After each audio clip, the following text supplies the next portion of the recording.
I am guilty. Decode me evil. Consider, I deserve to die. But did I deserve to suffer? Did I deserve to suffer? Do you know what it's like to wake up to the sound of screaming? To see your mother's lifeless eyes staring at you? To watch your father dragged out on the floor and his head clutching for you, but not moving? Decayed at night, men with masks, knives. They took everything.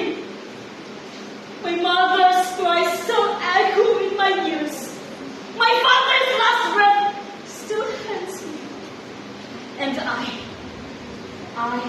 was left behind. Oh, dear little girl. She's young. Take her. No! Please don't.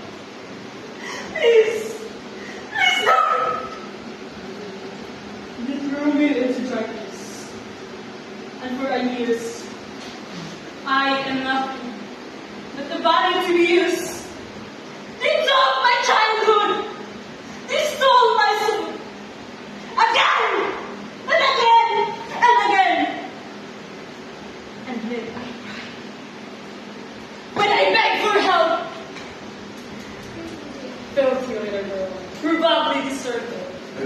Not my problem! Now, please, have mercy on me.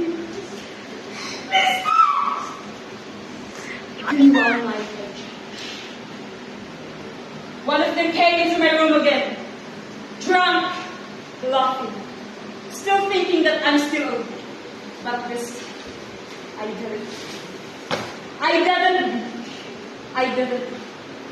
I picked up the knife. And I ended him. You are sentenced to death for your crime. Do you have any final words to say? Yes, I have something to say. I was a child. I was a child who begged for help. I was a child you turned your back on. If I had that food, if I had let them to pick one more piece of me, would you have wept? Would you have wept for me? Or would you have forgotten me and buried me in the nameless grave? Go ahead. Kill me! But my screams will still echo look after when I am gone. Yes, I was never a monster. I was never the monster. I was you. I am the voice of the kingdom.